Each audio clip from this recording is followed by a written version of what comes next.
Jika saja ianya sedang sibuk dengan pekerjaannya di negeri ginseng, lain halnya dengan Taehyung yang sedang asyiknya memandu kreasi terlarang bersama wanita yang entah dari mana asal-usulnya di negeri Hitler.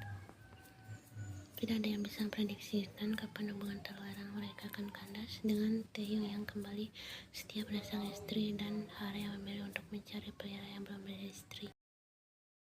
Nara tahu ini salah, tapi rasa cintanya dengan pria bermarga Kim itu terlalu besar dan membutakan segalanya. Tak jauh beda dengan Hara yang masih setia dengan kesalahannya. Taehyung pun punya rasa yang sama.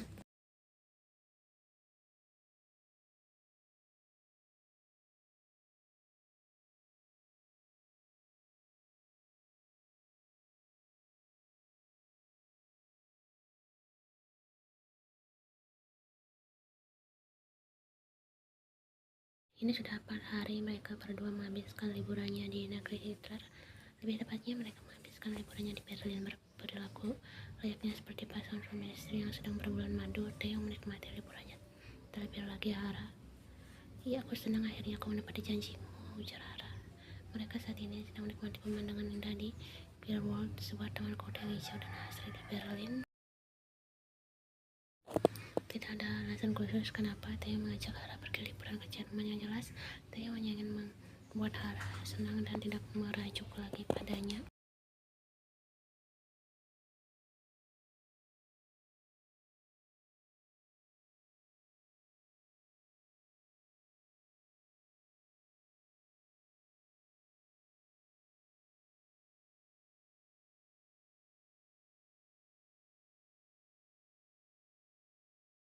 Mereka tidak lagi memikirkan keadaan sekitar, toh bukannya legal jika mereka melakukannya di tempat umum. Setelah pakutan mereka terlepas karena kehabisan oksigen, mereka pun menyatukan keningnya.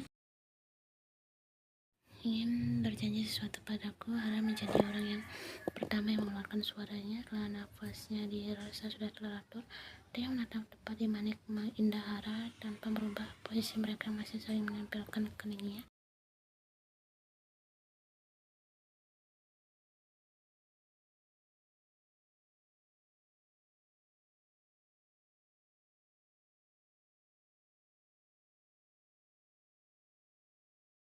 Dengan begini, Hara sudah tahu jawabannya walaupun bukan kata-kata yang dia dapatkan.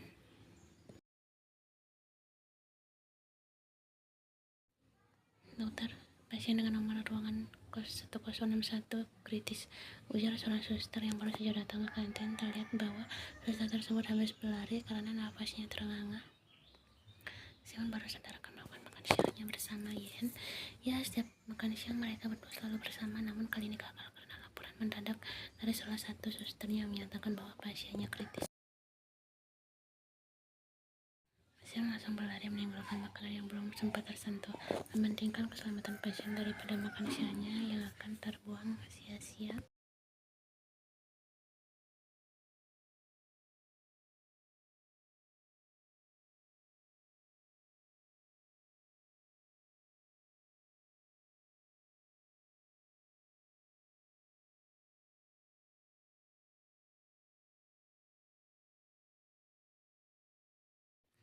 Keadaannya melemah, dok, jantungnya melemah, ucap suster yang memantau alat monitor tersebut. Siapkan defibrilator, cepat berikan 250 joule, pinta Seon. Seon memberikan kasus jantung itu tepat di atas pasiennya. Seon melirik ke arah monitor yang tidak menampakkan perubahan yang membaik, tambahkan jadi 360 joule.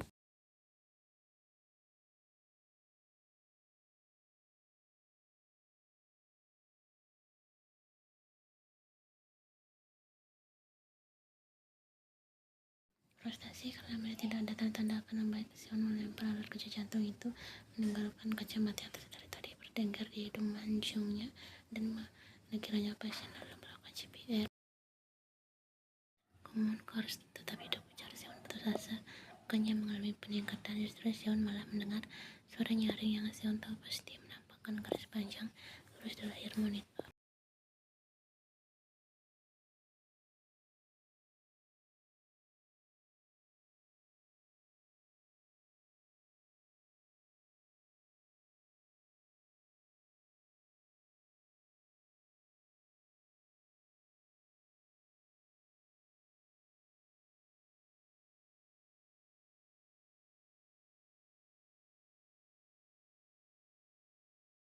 Sen meraca mengingatkan sang pasien yang tidak mungkin akan mendengar ucapannya. Seun harus mengumumkan waktu kematiannya. Jangan seperti ini.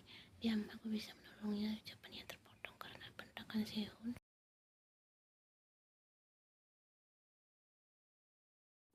Tidak tenang, Seun yang mendekat lalu menarik jas dokter yang dikenakan Seun hingga Seun turun dari ranjang pasien. Tatapan tajam ia ulaskan tepat di kedua manik tajam Seun. Kau tak bisa seperti ini, bentak Yana. Sedangkan Seun balik menatap tajam ke arah Yen. Satu tamparan kencang mendarat begitu saja pada pipi mulut Seun sampai wajahnya berpaling saking kerasnya. Sadarlah kau tidak bisa melawan takdir.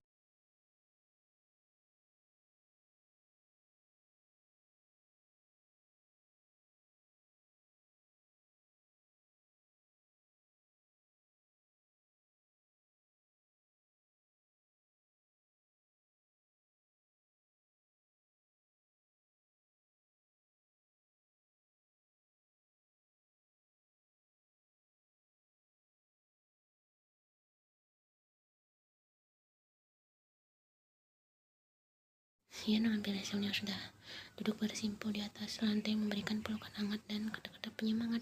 Dengannya mengelus punggung lebar Seun, memberikan di sana.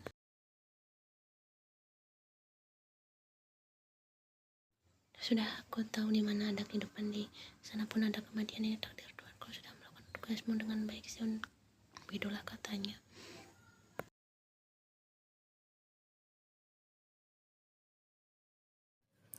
Kini Yan sedang bersama Seun yang memintanya untuk menemaninya ke ruang khusus bayi. Di sana mereka melihat bayi Mona sedang menangis kencang dalam gendongan sang suster.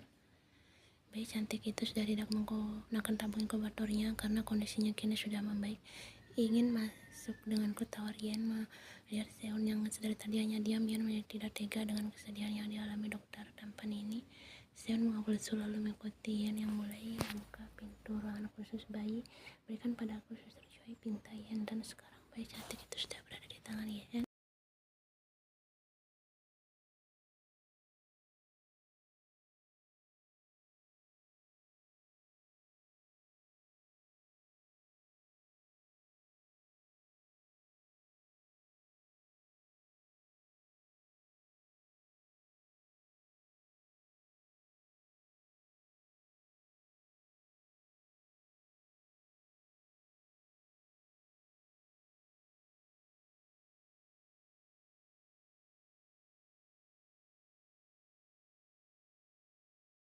Harvey Anyong, anak Dedi memang cantik, sapa Seun pada akhirnya.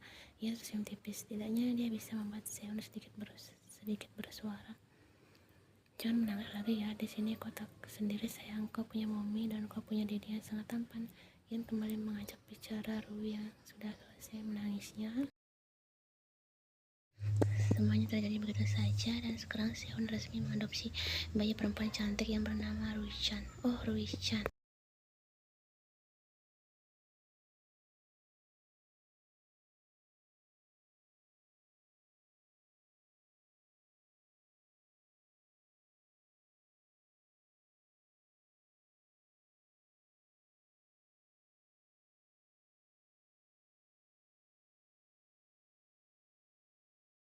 Yan melempar remote TV-nya kesal ke arah Jimin. Ya, selama Theo tidak ada, Yan memilih pulang ke rumah orang tuanya dengan dalih dia tidak ingin sendiri di rumahnya. Jimin yang mendapat tamparan itu pun terkejut dan mendalih kesal ke arah adiknya itu. Ya, jika kau kesal, jangan melampiaskan kekesalanmu padaku. Begitu bentuk protes Jimin. Yan yang hendak menuju dapur langsung berbalik, melipat kedua tangannya di depan dada, dan jangan lupakan tatapan tajam Yan yang langsung tertuju pada sang kakak.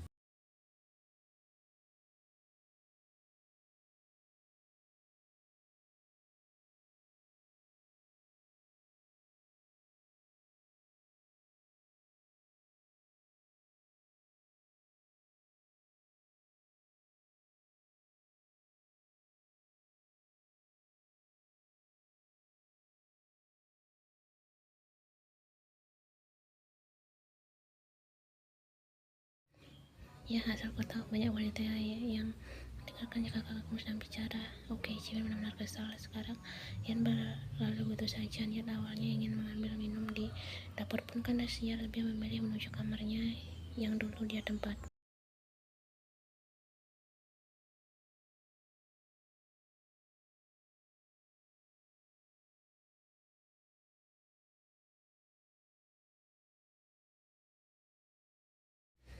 Ian merembakkan tubuhnya di atas ranjang, meregangkan otot-ototnya yang tegang karena sedikit emosi tadi melihat wajah Jimin. Sebenarnya bukan karena Jimin yang jelek, dia pun tidak bisa berbohong kalau Jimin sangat tampan walaupun di atas tampan suaminya. Tapi entah kenapa melihat wajah Jimin tadi, dia jadi kesal sendiri.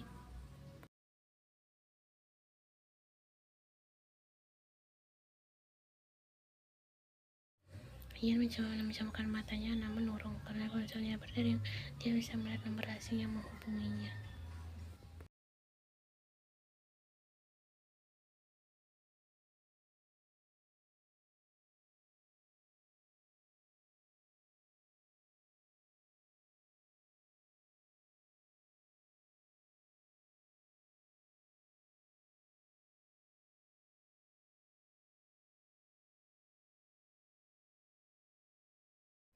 Begitu isinya, dia benar tidak habis pikir. Sebenarnya siapa yang sudah mengusik ketenangannya? Aku sama suamimu di sini. Apa kau tidak ingin tahu apa yang dilakukan suamimu di sini?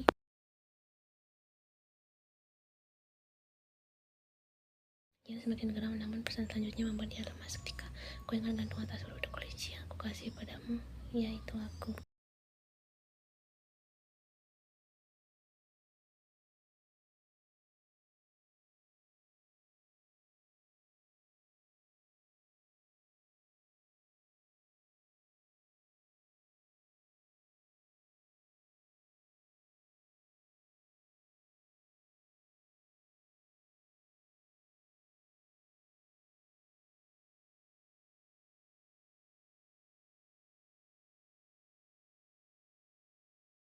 Theo menoleh, mendapati wajah wanitanya yang tersenyum. Kepalanya dia taruh di pangkuan Hara, menuntun tangan Hara supaya mengelus rambut lebatnya.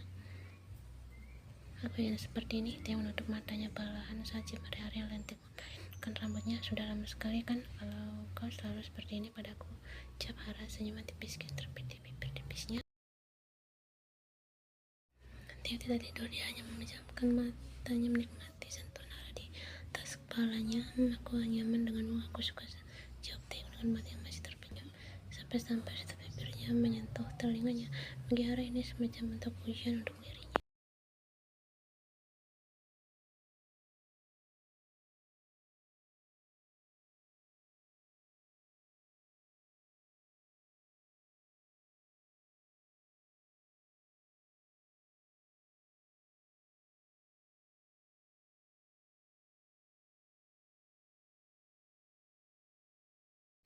Ingin rasanya berhenti, namun dia tidak bisa melakukannya. Dia tidak bisa memilih harus memprioritaskan yang mana. Bagi Taehyung, Ian dan Hara adalah dua wanita yang Taehyung butuhkan. Taehyung tidak mau menyakiti perasaan kedua wanita ini. Hanya saja keadaannya lah yang membuat dia harus melakukan ini.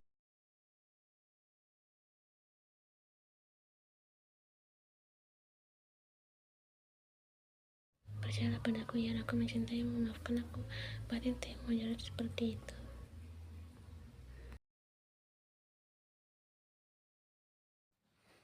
Hara dan Taehyung baru saja sampai di bandara Incheon. Setelah beberapa jam dihabiskan di dalam pesawat, akhirnya mereka sampai dengan selamat. Hara masih setia menggandeng mesra lengan Taehyung sampai apartemen pun Hara masih menggandengnya dengan posesif.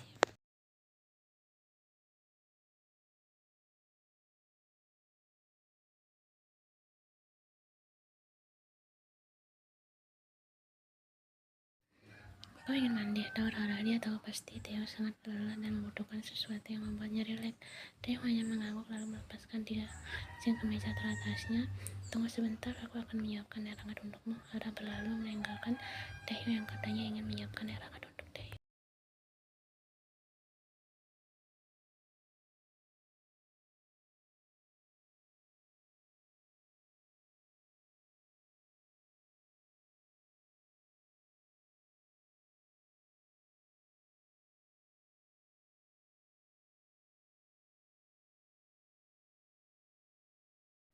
Taehyung membuka ponselnya, banyak notifikasi masuk di sana. 20% terjawab dan 80 pesan singkat. Untuk berapa saat dia tercengang, pasti ingin khawatir padanya. Taehyung membuka aplikasi pesan, dia membaca pesan yang dia kirim beberapa hari yang lalu. Bibirnya berkedut saat ingin tersenyum. Ia selalu membuat dirinya senang dan lalu bisa menjadi obat lelahnya tidak karena masalah. Ian pun banyak cara untuk Taehyung terus mencintai istrinya, dan Ian menjadi wanita kedua setelah ibunya bisa membuat dirinya merasa beruntung karena memiliki wanita hebat seperti Ian.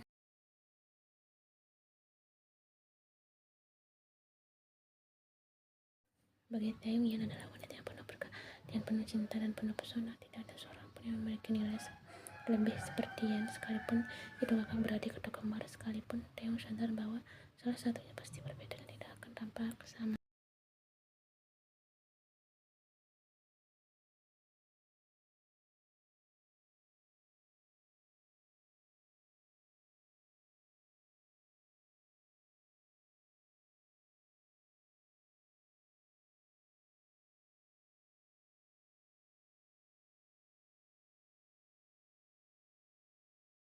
Tapi memang gila kerja dan hal itu membuat Ian khawatir. Sepertinya aku akan gila sebentar lagi. Harusnya aku tetap tinggal di rumah ibu sampai Taeyong menjemputku, gumam Ian. Ia terus saja memandang lekat objek yang kini tengah berbaring menghadapnya, menemukan salah satu tangannya sebagai bantalannya. Ia mendengar sebaru 1 minggu ditanggal oleh sang suami. Dia sudah segila ini. Bagaimana jika sebulan atau 2 bulan? Mungkin bukan hanya gila yang dia dapatkan. Ia mencoba bangkit, namun tangannya tertahan sehingga dia kembali berbaring. Kau tidak sedang berhalusinasi, sayang. Ini aku, suamimu. Taeyong, objek yang ia pikir hanya sebuah ilusi. Nyatanya memang nyata. Itu Taeyong, suaminya.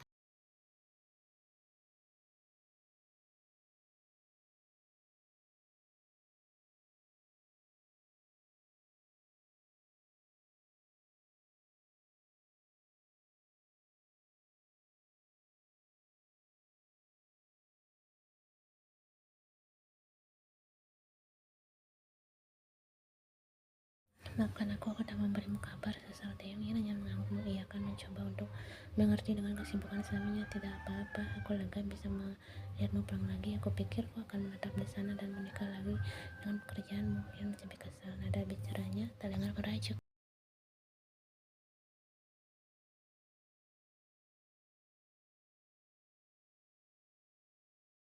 Taeyong mendengarnya tergagap pelan, hidung bangirnya digunakan untuk menggesek hidung bangir sang istri.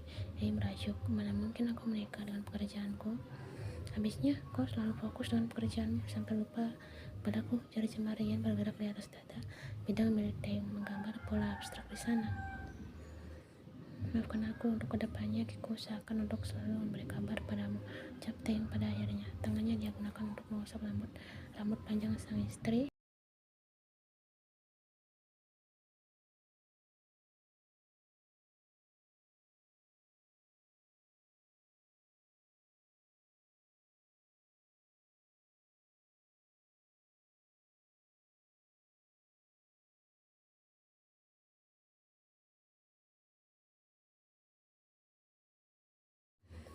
Biarkan Ian menikmati malam indahnya dengan sang suami. Setelah penantian 1 minggunya, Ian merapatkan tubuhnya mencari kehangatan. Kata terakhir meluncur begitu saja dari bibir Ian sebelum benar-benar terlelap. Aku mencintaimu, Tae.